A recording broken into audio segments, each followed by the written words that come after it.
Welcome one and all. Let's go ahead and get ourselves started for tonight. As usual, we have all sorts of fun stuff planned for you, and the overall agenda is going to look something like this. Some people have had some questions about 120B. To follow on to this course, I want to kind of talk about that just a little bit in terms of what the content's going to be, as well as the timing. So we have some options there. So I know people are trying to sign up and access, and you get sort of very mysterious messages in terms of like what's actually happening there. So let's talk about that a little bit. The bulk of what we're going to be talking about today is really continuing with the whole idea of creating custom geometries. We actually did come up with last time a pretty nice little bedside table. We're going to keep on looking at adding even more capability to that. So we're going to go through some more creating things using reference planes and dimensions to control things parametrically. And then talk about some of the other types of parameters we can add to things. Things like material parameters, visibility parameters in terms of turning things on and off, even some formulaic parameters that will go through and compute the size of things or compute the number of something based on things that are attributes of the object. So we'll have some fun kind of extending that. And that should put you in really good shape relative to the third assignment and what you need to do there. We'll also along the way start talking about materiality and really the materials that are used to, that we're specifying for the different objects that we create. And we'll look at a couple aspects there. There's always this shaded appearance. You've been playing around with that a lot in terms of this. Is it the right color? Does it have the right sort of pattern on it when it shows up in the 3D view? We'll start talking about just really how materials also have a rendered appearance. They have thermal properties, they have physical properties, they also have an appearance that if we render will give it a photographic appearance, and that's really, really useful when we start doing architectural renderings and we want true visualizations of things. So what about all those things? Okay, to get started, let's talk about 120B, which is really the follow-on to this class. And here's the story behind 120B. We can really only get so far in a single quarter. I'm not sure if you realize that we're sort of halfway through the quarter now, and there's so much you'd love to say about a topic, but there's really only so much you can squeeze in, kind of within a single quarter. So we have just traditionally in the past taught 110 without an ABC. We decided to try something a little bit different this year and actually having a 3/4 sequence for people who really want to get into this in more detail so they could really dive in and sort of learn about the types of modeling and take it further. So for example, in 110, we were always able to kind of do, a session on structural modeling and maybe half a session that talks about structural analysis. The idea with 120B is that we can still introduce those things in 120A, but then we can actually continue with them and keep on going for people who want to get into more detail. So what 120B is all about is, given that we have some basic architectural forms, it's really a much deeper look at the systems that ultimately make up the building. So the structural system, how we design the structure and ultimately do the analysis to choose all the beam sizes, and kind of make sure it's meeting all the code requirements and how we can use tools to drive some of that. We'll be looking at the MEP system, so like for the mechanical system, how we go through and model the ductwork and the air registers and things that are all about moving the air through the building, but also how we use the model to just really determine what the loads on that system will be and ultimately help size up that system. Okay. For the electrical system, just thinking about electrical systems and panels and circuits and how buildings actually go together that way. For the plumbing systems, thinking about water supply systems, sanitary systems, sprinkler systems, all the different systems make up the building. So the course is really designed to be all about how you do the modeling things related to that. Now I know in winter quarter there's some other cool courses that are going on which actually teach you a lot of the theory behind all those different systems in more detail. So if, for example, you're going to take energy efficient buildings, a certain level of analysis or kind of principles being illustrated there, we'll go through and show the computer modeling aspect that complements that. Or if you're taking Eric Kolderup's course, all about building systems, mechanical systems, things like that. Again, he'll cover a lot of the principles of how those systems are designed, show examples from industry. We'll be looking at really how you build those sorts of systems simultaneously, how you build them in the building modeling systems. If you're taking Renate's project-based lab, so the global AEC course, this would be a very good course to take as a complement because as part of that course, you'll be designing buildings and using all these systems. So this is almost like the technical side to support you through that course.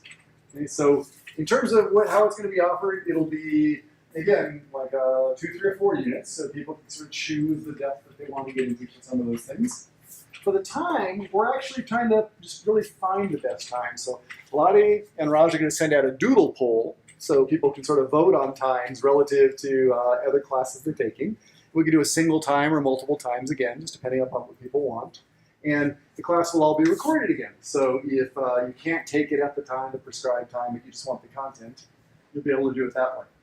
So go ahead and just fill out the doodle poll. We'll try and choose the best time. It's actually very tricky. If you look at the winter quarter schedule, you've probably seen this as you try to choose courses.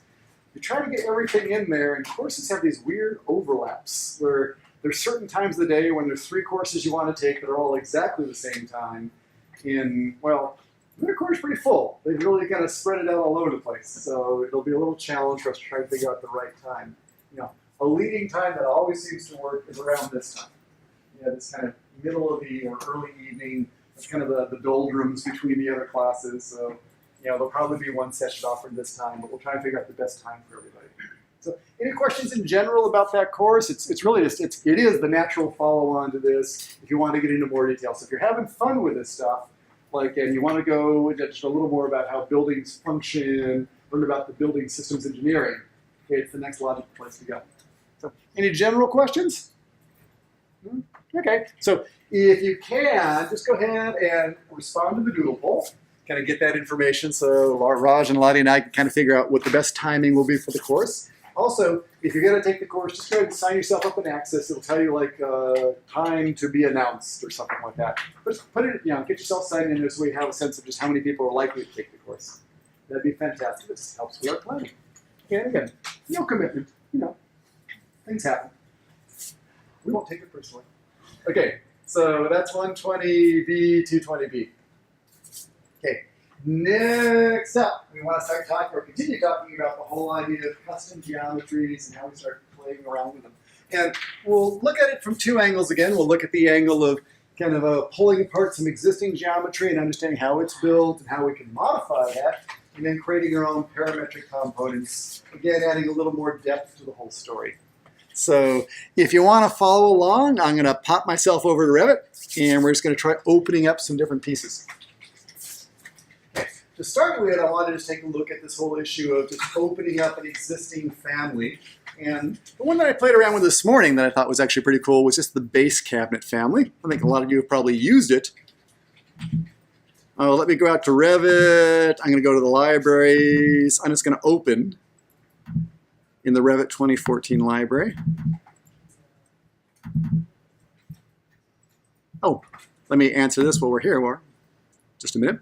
If in your Revit 2014 library you don't have a folder that says family templates, which you'll need, okay, we actually have a link posted out on Piazza that points you to where you can basically download that file. It's the folder full of all the template files. Again, if you had trouble originally getting the Revit libraries on your machine, you probably don't have that Revit family templates.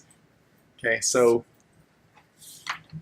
yeah, we can go ahead and point it there. Actually, let me show you another way to open a part, because actually opening Revit parts this way is a little bit confusing. Only because they hide the Revit library from you. They put it in this invisible folder or hidden folder called Program Data. So you can't get to it. It's kind of like hiding from you unless you mess around in Windows Explorer. Let me show you another way to do it. That may be a little bit easier. Cancel out of that. Back up. Let's go ahead and do it a way that you can get to pretty easily. I'm going to start by creating a new project. How about that? That we can do. Okay. I'm hanging around. I got a project here. I'll just put a couple walls in there, just so we have a little bit of context.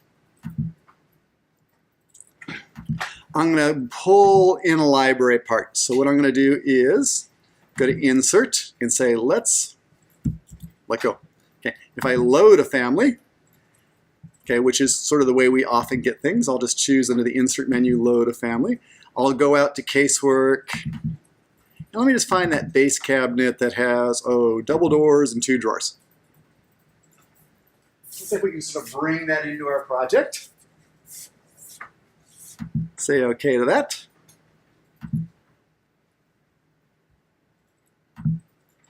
Okay. We are now ready to go through and place it in our project. Zoom on down here. Actually, I just loaded it. let me say place the component now. Loading it's sort of independent than placing. Placing, I can choose it. There we are. Let me just go ahead and place it. I'll just put it over here on the wall. Pretty boring looking at it just in sort of the 2D plan view. It's just kind of got a couple dashed lines in there. Let's go look at it in 3D. It's a little more interesting in 3D. So here's our little component. So a way that you can always get to the components in terms of opening them and editing them and playing with them if you need to modify them is if you choose the component, so I just choose that component, you'll see that under the modify whatever category it is, in this case it was a piece of casework, so it's under modify casework, you'll find edit family, and that'll open up the editor so we can take a look at it. Here's what it looks like as a family. That looks pretty similar to the things that you're going to be creating. Let's take a look at how this one is made, because it's kind of interesting in terms of how it's constructed.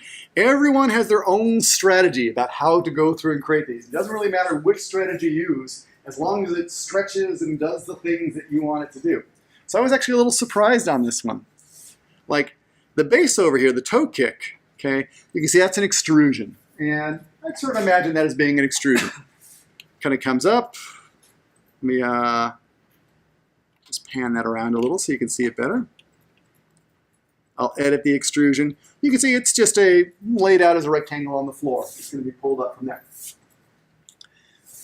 If I go through and take a look at the body of the cabinet, this is the one that kind of surprised me. They actually did that as a sweep.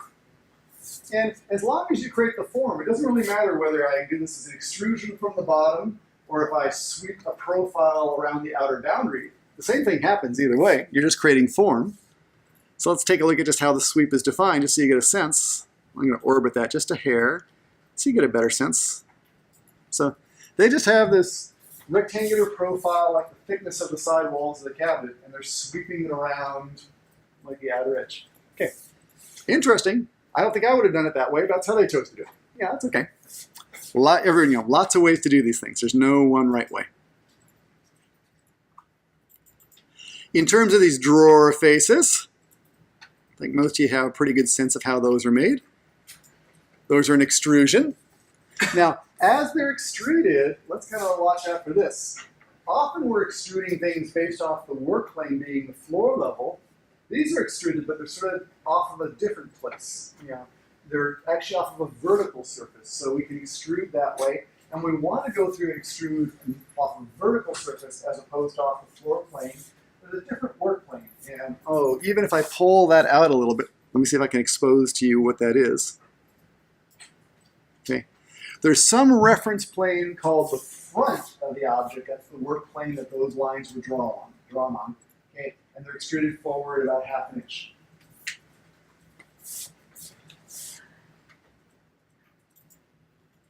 Let's go ahead and take a look at these little guys. Those are all little handles. Again, they're extrusions.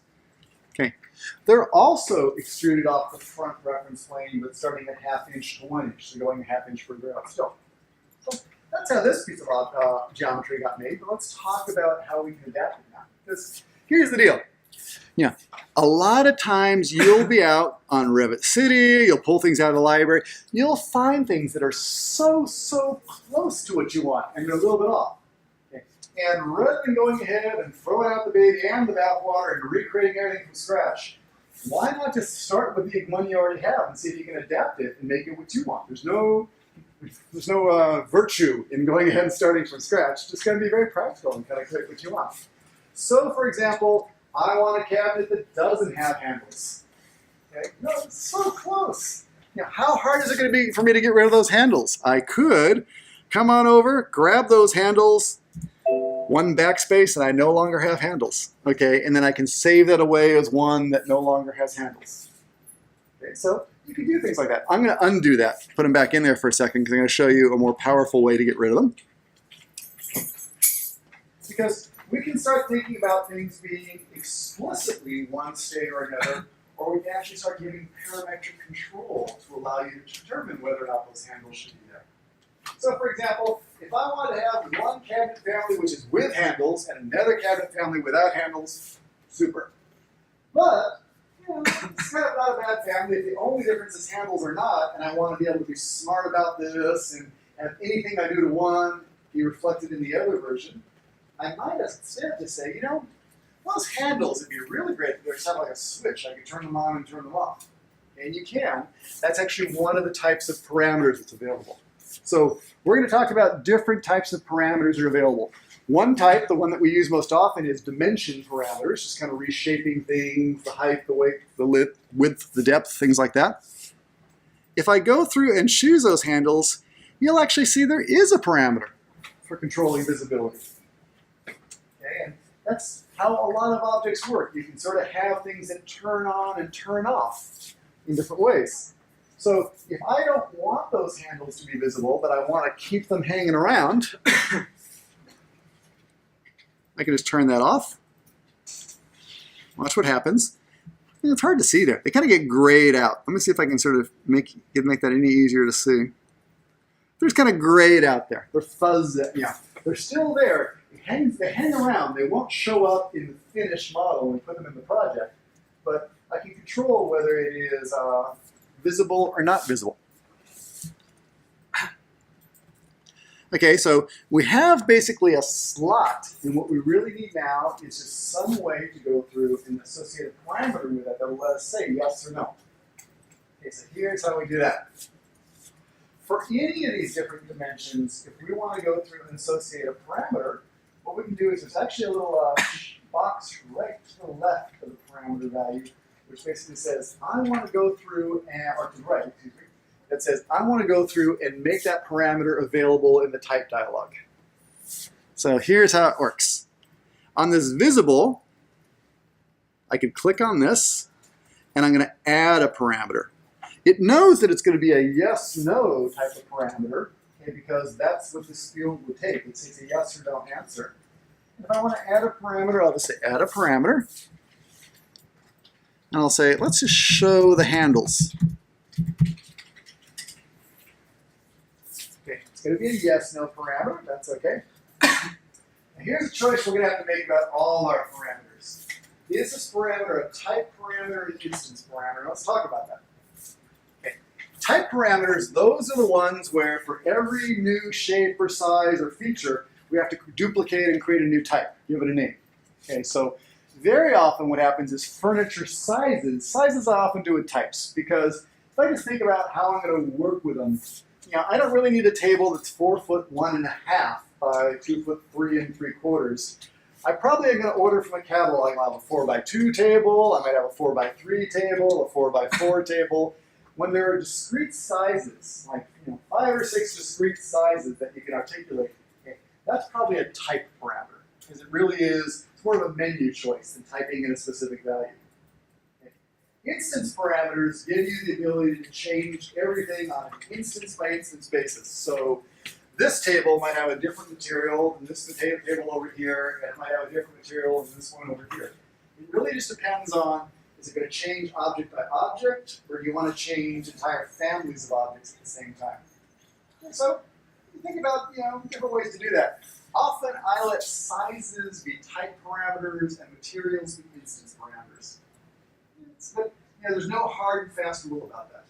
So for these handles, what do you think? Should we let that be an instance parameter where you get to choose on any individual cabinet to turn it on or turn it off? Or do you want that to be a type parameter where we'll have with handles as a type and without handles as a type? Okay? Great. Okay, let's do it that way. We'll leave it as a type parameter. We'll say OK. Show handles as our parameter. Okay. Where does it actually show up now, you might ask? Okay. And where it shows up is in that dialog where we edit a type and we can change its parameters and sizes. Okay. In the family editor, you'll see that there's actually the way to access that dialog right here. Family types. And you'll see because we added a parameter, there's now a little checkbox there.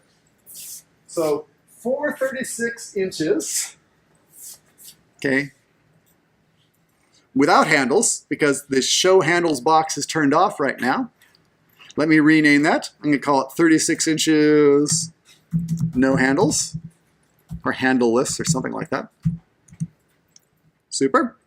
If I want to have a 36 inch that has handles, what I'll do is just make a new family type. I'm going to call this 36 inches with handles. And for this one, I'm going to turn that on, and I'll apply it. Okay, so I have two different choices now. I have no handles. Let me apply that. They kind of grayed out. It's hard to see on the screen here. I'll say with handles. Now, that's kind of hard to see on this screen. Let's go ahead and do this. We've made a change to this fantastic part here. I can either load this part and I should save it away somewhere because it's special. It's not just the library one. It's my own kind of special one here. So let me save this away. Save as. It's a family.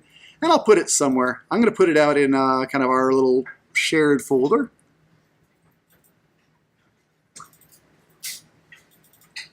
Okay, base cabinet, double door. I'll call it the evening special. Okay, and now once I've saved it away on the library, I can load it into the project now.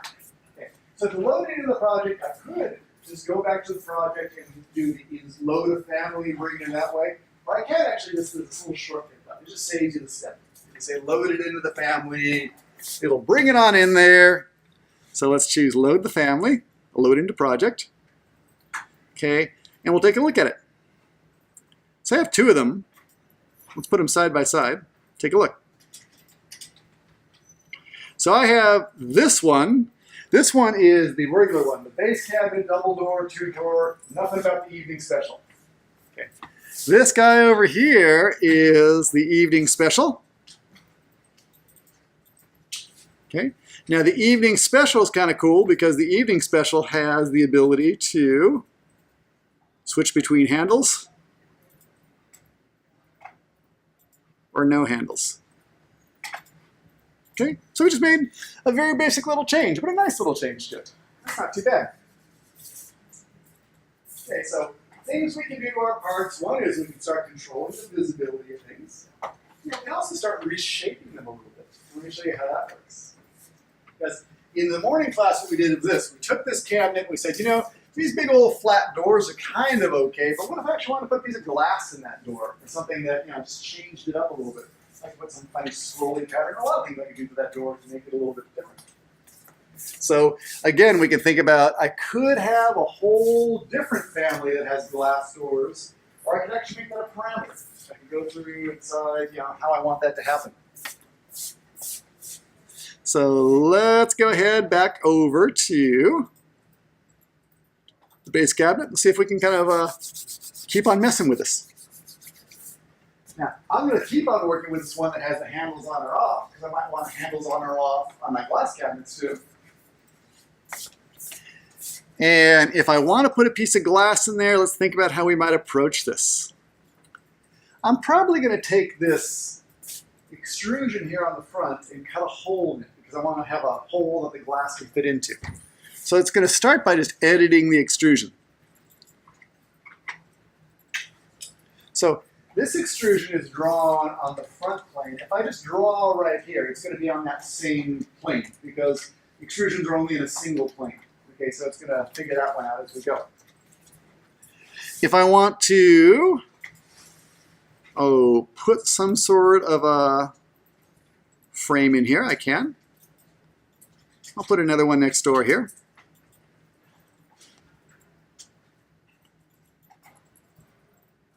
Kind of looks like a hole. It looks like there might be some holes there.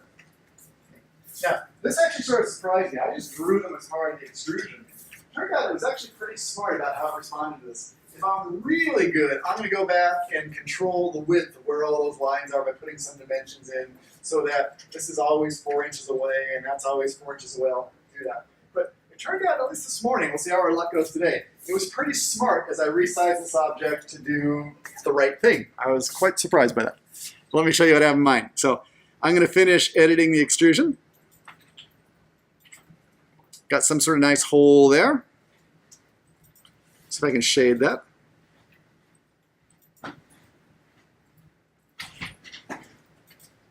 Okay. Let's go ahead now and try resizing this thing. This is the part that surprised me. So if I switch this over to the 48-inch cabinet,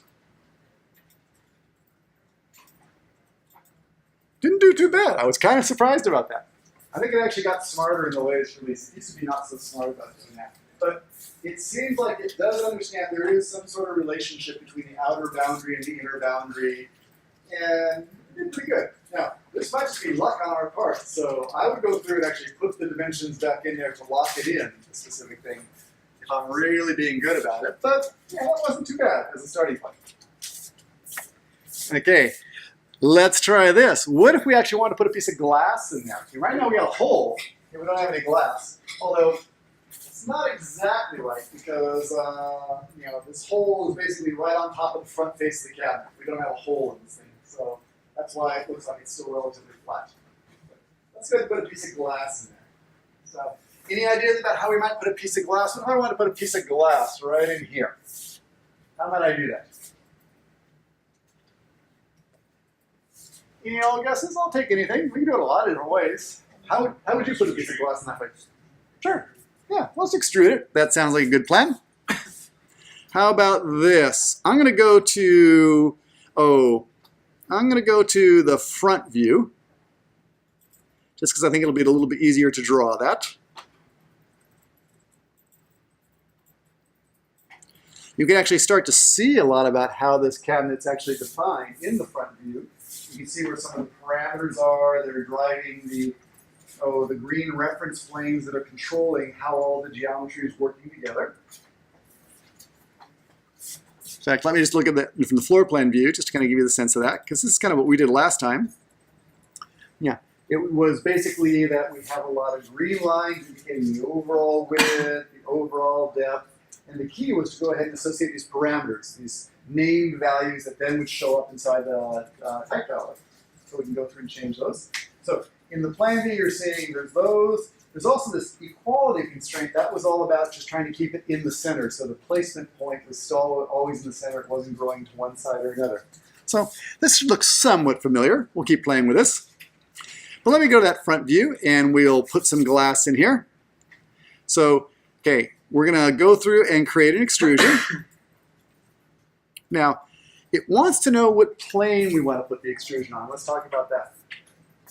The reason it wants to know the plane is as we're going through and drawing, often by default, it thinks the plane is the floor.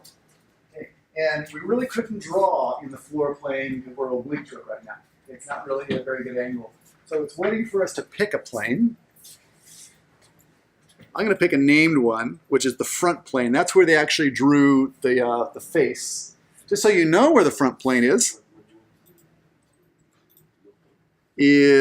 over here. This is the front plane.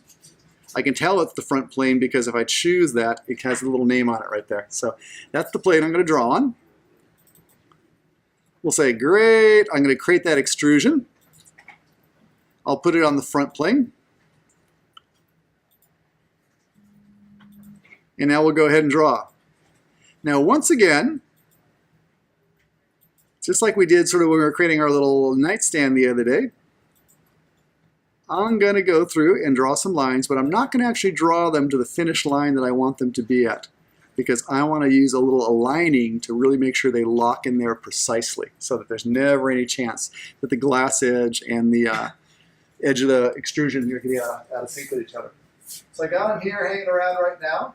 Again, I can draw both of the pieces of the extrusion together because if they have the same start, the same end, and the same material, then you might as well just make them the same extrusion, as opposed to two separate pieces. You can make it a single piece that has two parts. Okay. We'll go through and, we do need to go through and give it some sort of depth. Let's make it only a 1/2 inch thick, or 1/4 inch thick maybe. It's not a very big piece of glass. Okay. On the material category, I can choose some sort of material here. And I'm going to go back and see if I can find the glass. There's some glass in there.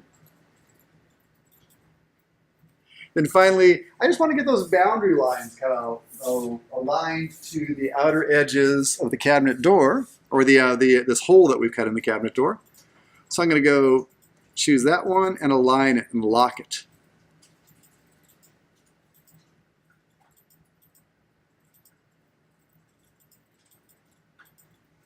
Oops, missed that one. AL for align. Lock that in place.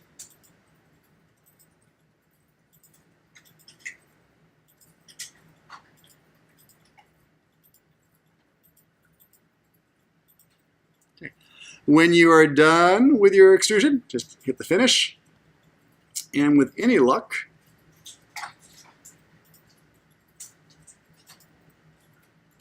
okay, that's not too awfully bad. That's those two pieces of glass in there on the front.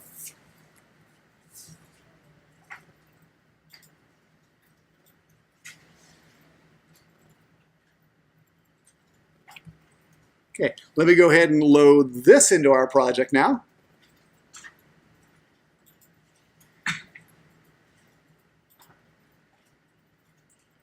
I'll come back over to the 3D view over here.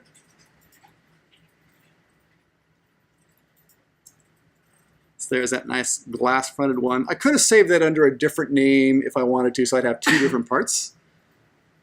But now I have this nice glass-fronted cabinet. You get 48 inches big, no handles, 48 inches with handles. But not too bad in terms of getting going with the whole thing. So what's the point of this whole first part of what we're talking about today? It's really just that you don't need to go ahead and invent everything from scratch. If you can find cool parts out there to work with that are fairly close to what you have in mind, two things. A, if they don't quite have the functionality you want, the materials aren't assigned right, or you need to kind of change the profile, something, whatever, go ahead and start with an existing one. Learn from other people's parts and adapt them. So don't think you have to create everything from scratch. Okay? Well, that's the big point, really. Yeah. Don't bother creating anything from scratch. If you can, go ahead, open other people's parts, because you'll learn from how they constructed them, and B, you may find it much easier to adapt theirs as opposed to creating a brand new one from scratch. Because this gets a little tricky in terms of putting all these different parts together. So that's kind of a simple enough one. Let me kind of do another one that's, somewhat similar. Let me load up a family. I'll go to those furniture families.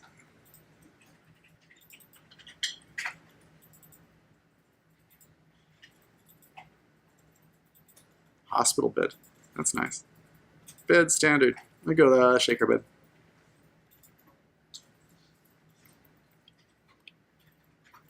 I'll just put that guy in here too. Component. Place a component. So again, this may be sort of what you have in mind. It may not be what you have in mind. If it's not what you have in mind quite, don't be ashamed to edit it. Go on and take a look at it. See if you can figure out how it's defined. Go ahead and look at this in the elevation view. I want to try and make it more like a canopy bed or something like that. See if I can figure this out. Okay. Look like there's some sort of dimension over here. Interesting. 3 feet tall. Doesn't look like it has a parameter on it yet. That makes me wonder. What if I take that and add a parameter for the headboard height? No harm in trying. Take a look at that back in 3D. What happens if I make that 5 feet tall? I wonder if that'll work. You never know.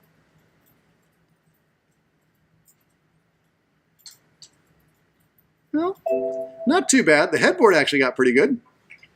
It looks like the sweep is not so good right now. So again, we can go through and take something like the sweep here. See if we can make that work. I almost want to take, let's see if I can align this or not. I'm not sure if this will work. Let's see. To this line, let me see if I can get the top of the sweep to align. Try locking that there. Maybe that'll work. We'll see.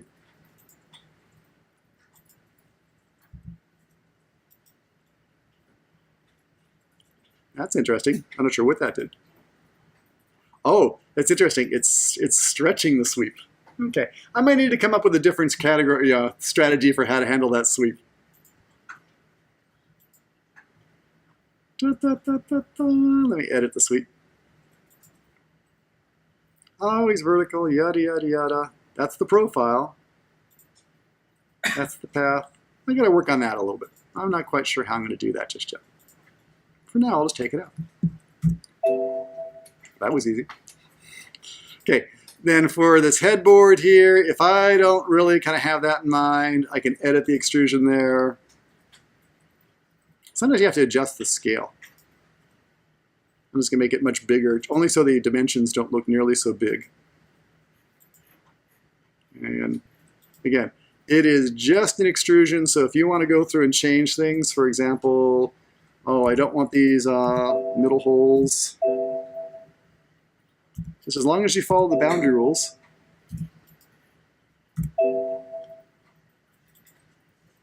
Okay, there's my new improved bed.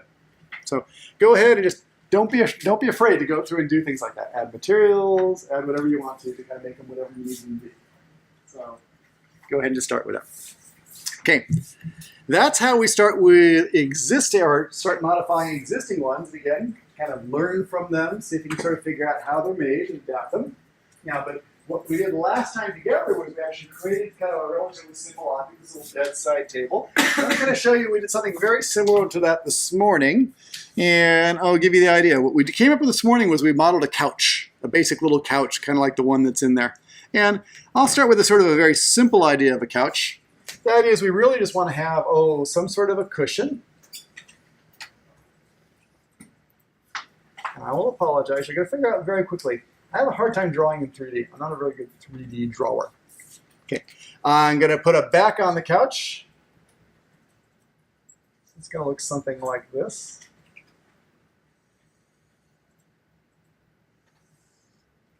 And then we're going to put some sort of arms on the couch.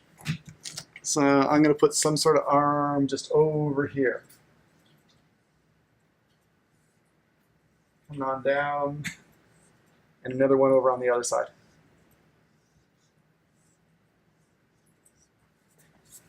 Sort of make sense?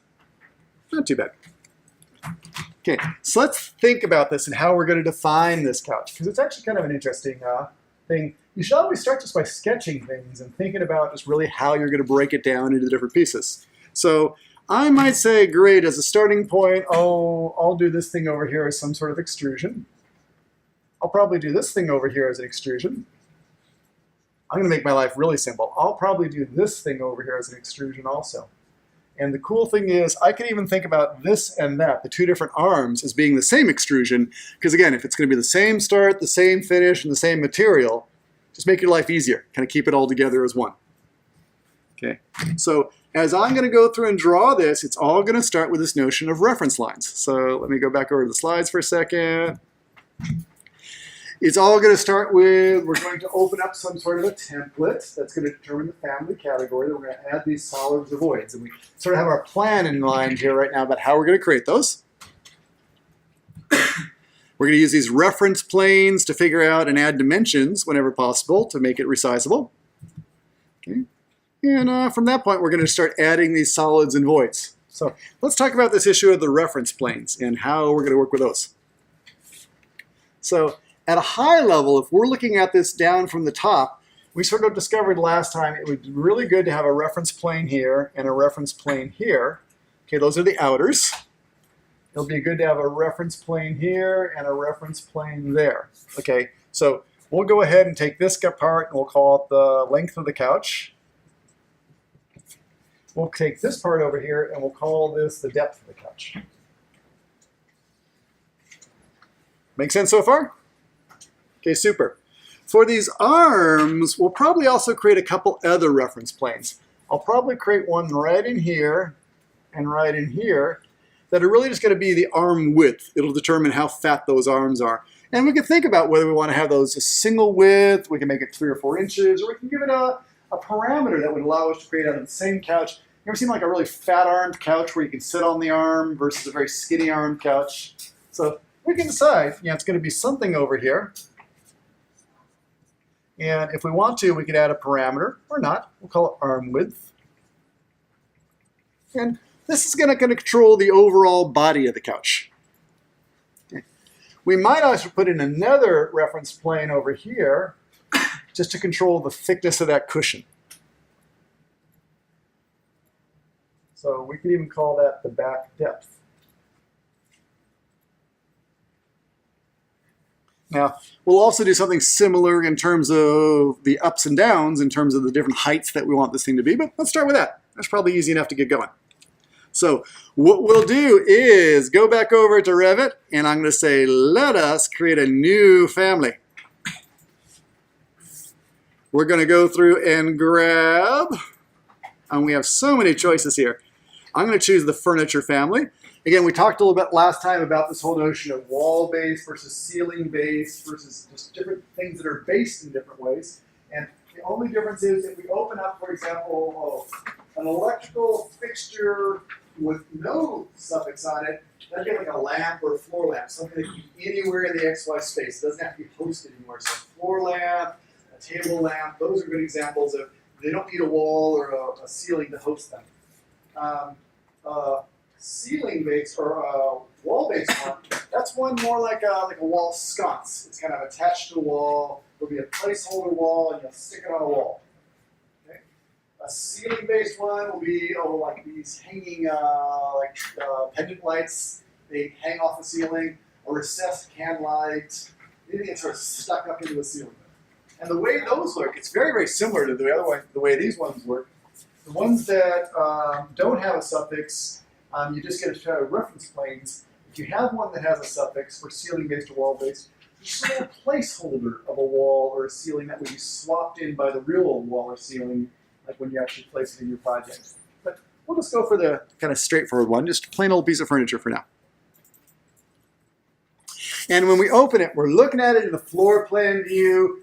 Again, this is the left-right center, that's the front-back center.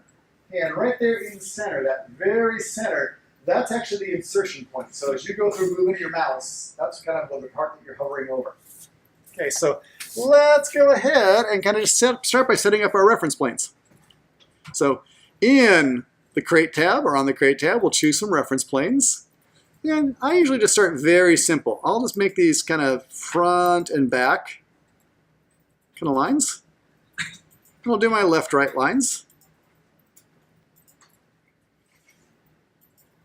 Again, what we're going to do is start by just placing the planes down.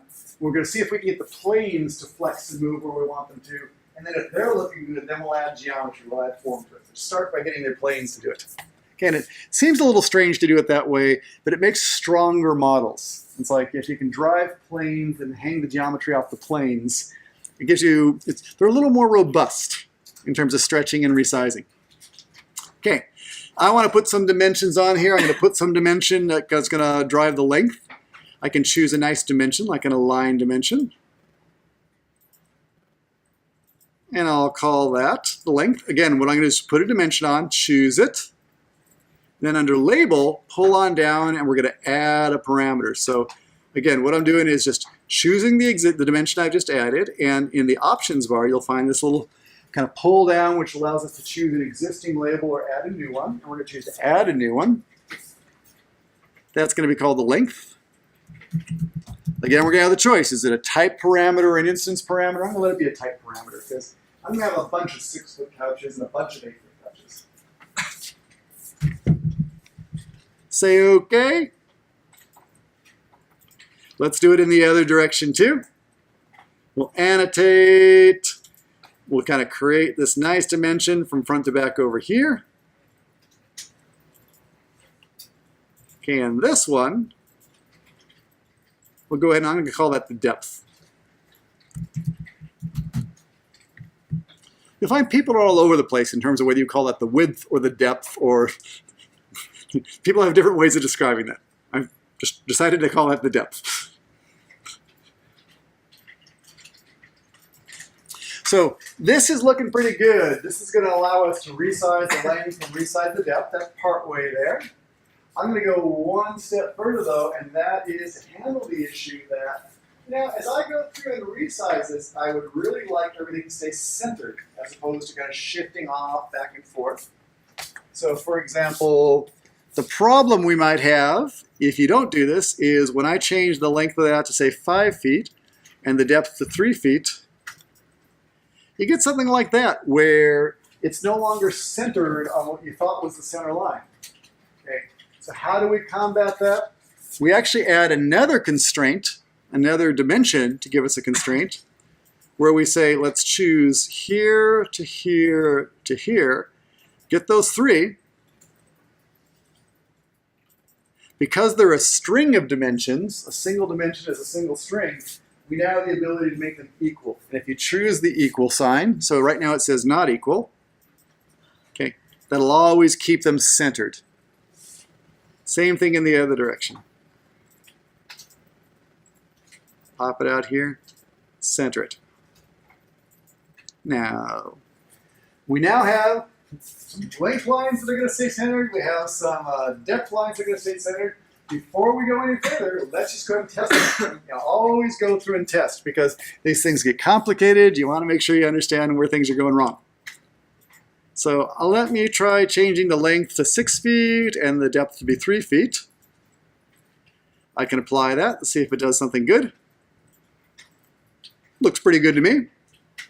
Let's try making it 8 feet by 2 feet.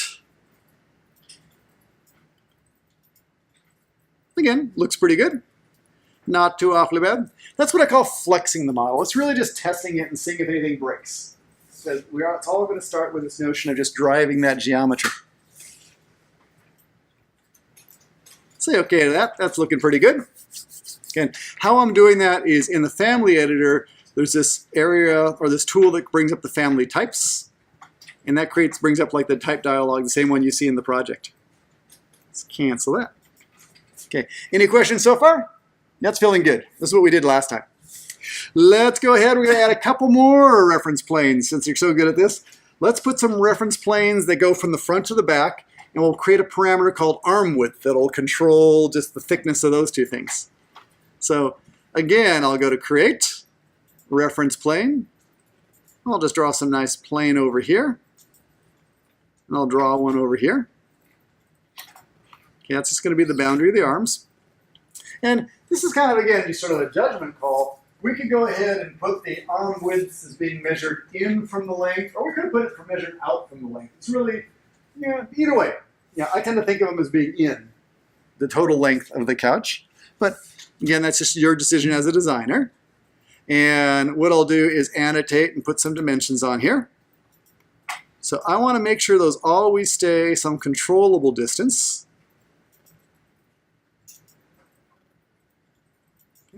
If I want to have a parameter, let's talk about this. I'll change that to be 10 just so it looks the same. Okay. If I left it just like that, the nice thing that would happen is, in theory, let's test to make sure. If I change that to 9 feet, okay, those are always going to be 10 inches away. So they're going to stay locked. That's good. It's a nice fixed distance, but it's a single distance. We don't have any control over it. It's just kind of locked in there. So if you want to give yourself the ability to change that, start by putting the dimension on, but then put the label on there, add a parameter, and I'm going to call that the arm width. And I'll put the arm width over here also. And what I can do is, if I already have a parameter, instead of saying add new, I can just choose an existing parameter and make it apply to that one too. So now I have 2 of them that are both 10 inches away. And again, we should probably test that. Let me just see what happens if I have, a 6-inch arm width. Hopefully it's hanging together pretty well. So let's stop and pause there for a second and see if you have your reference lines down. If you got good looking reference lines, we're ready to start extruding real geometry. Okay, so feeling pretty good? Excellent. Okay, here's what we're going to do. We're going to do some extruding. So let's do this.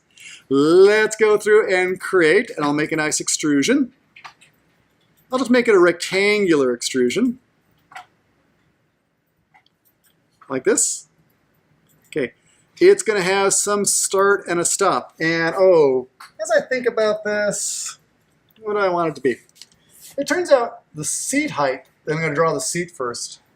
Yeah, most seats are somewhere around like 14 to 16 inches at the top. Okay. Down at the bottom, it's really whatever distance is under there. That we could have this go all the way to the ground. Maybe it's like 4 inches or something like that. We're going to actually add a parameter ultimately to control that, but around 16 inches is a pretty good target for how high a seat usually is. So I'll just make that 1'4" at the top and maybe 0'4" at the bottom. Now, we could also assign a material. We're going to go back and do that in a little bit. This is just going to start.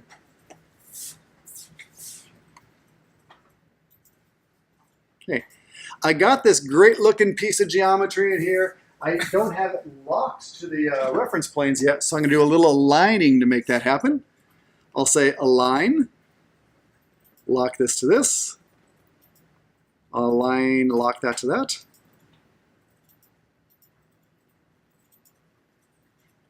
And I'll lock it on all 4 sides. And with any luck now, if I go back to, let me do the 3D view because I can sort of see it better. Here's my little blobo couch. If I go through and make that, let's make it 7 foot long by 4 feet, and I apply that, okay, it should hopefully resize. So let's start by just giving yourself a nice resizable box. Okay, just make sure that part's working. And if that part's working good, you're ready to add those arm pieces in there. Okay, how about on your side? Is that feeling pretty good? You got them? Excellent. Let's go back to the floor plan. We'll add in those side pieces. For the side pieces, again, I'm going to just make 2 different halves, 2 different parts to this. Here to here. Again, I'm a little, what do I say, cautious about whether or not they're going to line up. So I'm going to start by just building them away and then like pull them over later. Now for these arms, let me go from say 0 up to, like 2 feet or something like that. Again, we can add some parameters in here to control this later, but let me just give them, start simple. Again, I'll do some aligning. Align this and lock that. It's fine you spend all your time basically just locking things to reference planes.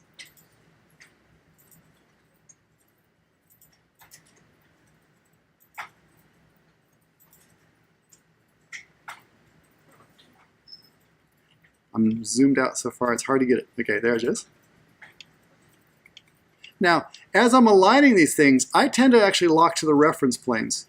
You can try locking to other pieces of geometry. I think it's stronger to lock it to the reference planes, but again, it's one of those subtle distinctions. Let's finish that up. So hopefully now, I got something that looks like this.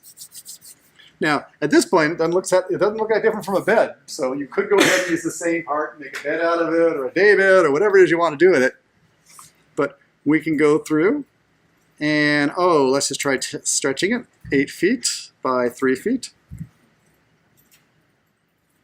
Looks pretty good. Let's go ahead and make it 5 feet by 2 feet with a 1 foot thick arm. Okay, more like a bench at that point. Okay, so doing pretty good. Okay. Last thing we'll do as we get ready for the break is let's just add back to this thing. Okay. Zoom on out. Come back in here. Actually, even before we do that, let's do this. I haven't saved this thing recently. I haven't saved it at all. So, if your computer's anything like mine, and every once in a while things go dropping out, and boy, I put so much work into this, I don't want to lose it. Let's go ahead and save it. Okay, just so we have that available to us. So I'll do a little save as. Again, I can put this anywhere I want to. I'm going to put it over here in my little folder for the class. Couch evening. Okay, just save things often. Remember that. Before you put the 4 hours in and then everything goes south.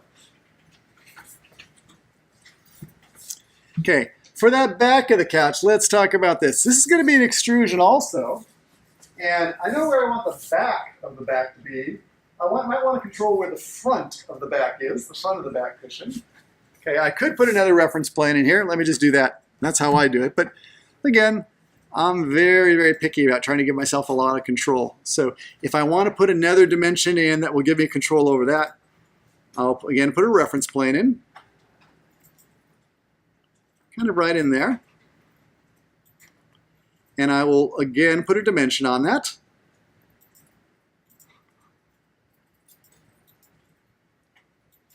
So once again, we now have this choice. Do we want to sort of put a fixed dimension on that, or do I want to give myself the ability to have a puffy back versus a very thin back?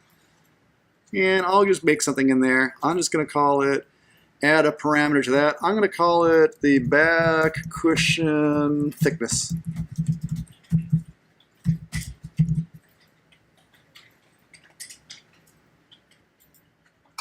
Let me warn you about this in terms of working with these dimensions. Okay.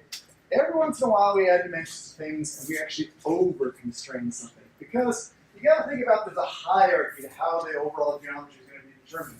We gave it an overall width, that's going to push the green line back. We now have the front of the cushion attached to that. Okay? It's sort of subordinate to it. There's a kind of a hierarchy of what's going on here. How you sometimes get yourself in trouble as you build these is if you go through and add another dimension, for example, that dimension. Now, that's a fantastic dimension. I'll go ahead and call this the seat depth or something like that, the seat width. The problem at this point is actually we have two things that are really, well, we're almost like on top of each other at this point.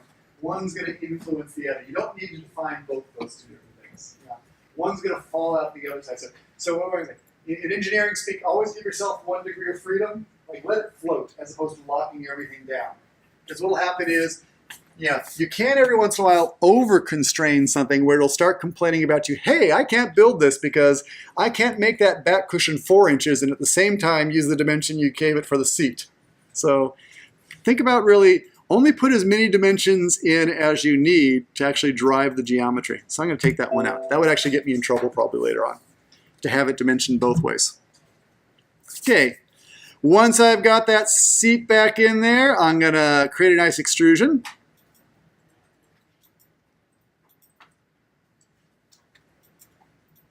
Back in here. Let's think about this. I am going to start that extrusion at, let's see, if I start it just right at 16 inches, then it'll be sitting right on top. Then for the height, let me just make it 3'0" for right now, and we'll fix that later. Again, we'll put a parameter in there for later. Just to give it something. Again, we'll leave the material out for now. We could go ahead and sort of control the visibility if I want it to be a day bed versus a normal couch. I can sort of play games like that. But we'll keep our life simple first. Always start simple as you do this stuff. Add more features later. So again, I'm going to do some aligning.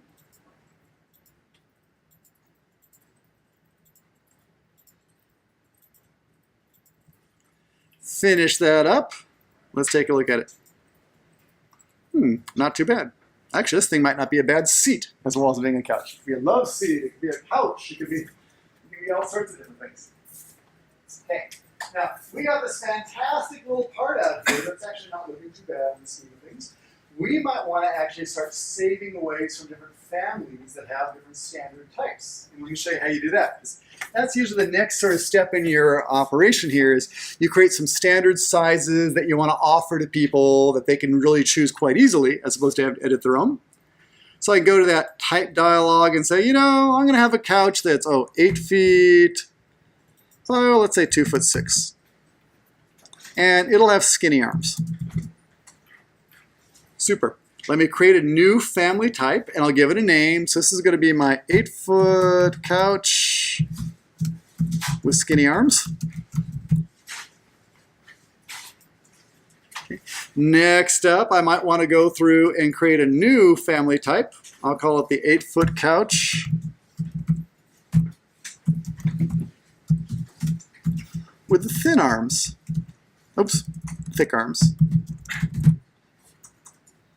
How is that one going to be different? I'm just going to change the arm width to be like 1'0".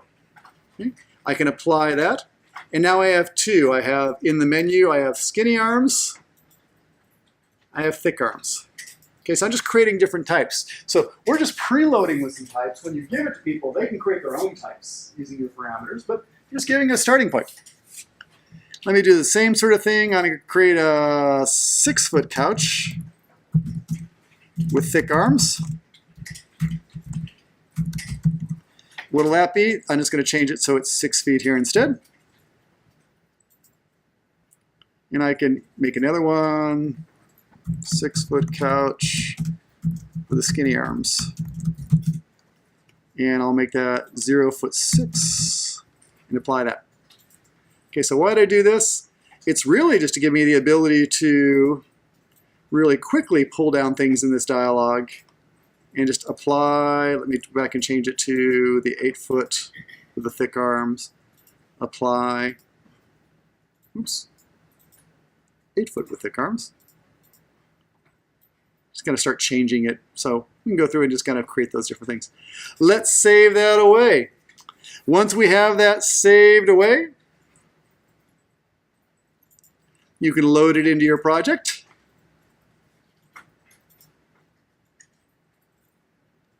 Zoom on out. I'm going to put that in 3D.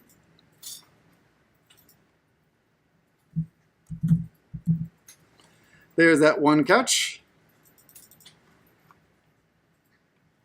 Let's go ahead and I'll put a second one in there. That's going to be the 6-inch one, or 6-foot couch. I can tab that around and put it over here, make a nice little seating group. We're doing pretty good. Go ahead and make another one. I didn't give you the choice, but I can go through and make one of these, duplicate that. I'm going to call it just sort of, the single chair. And what will that be? That's only going to be, let's say 3 feet wide. So I can go through and make different types and kind of just keep on adding things. So you can make them, your users can use them. So that's actually a pretty good useful object right now. Okay.